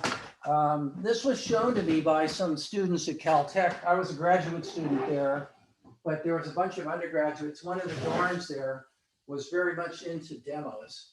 And I thought this was one of the neatest demos I ever saw. All they did is take a piece of pipe, real heavy pipe is good, and you shove metal window screen in it about a quarter of the way up. And then I'm going to heat that window screen red hot.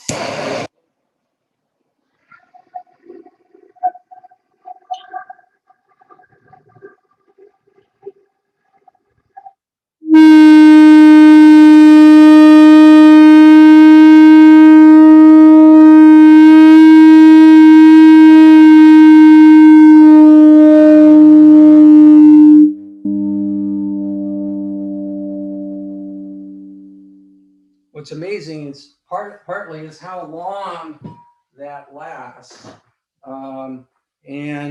Here's a small tube, I'm going to, once again, this is aluminum tube, has some metal window screen about a quarter of the way up.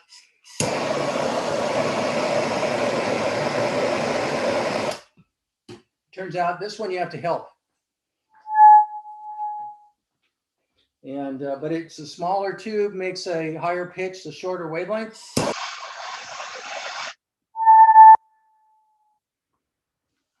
Okay. Then what you can do is supersize it. And basically, oh yeah.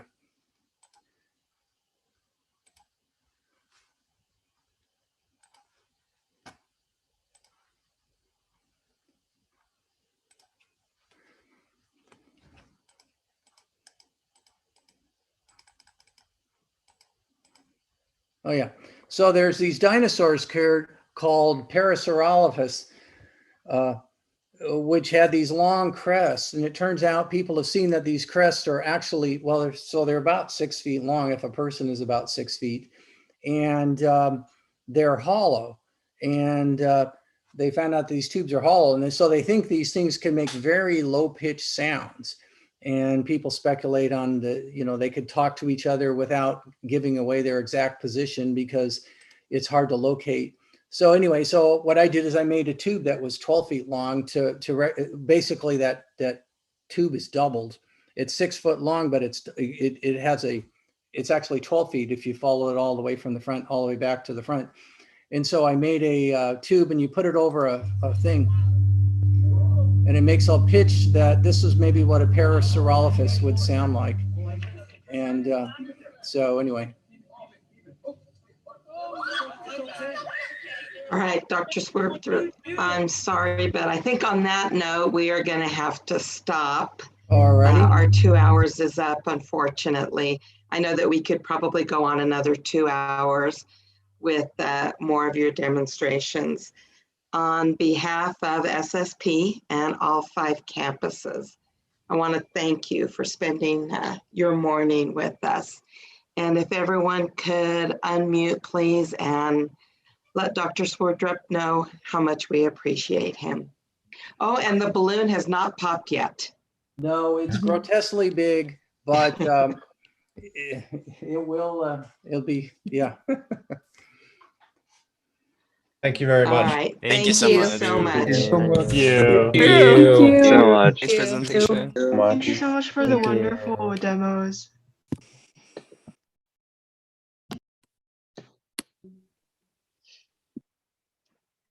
Have a wonderful weekend, everyone. Thank you. Thanks again. You. Thank you. Thank you. Thank you.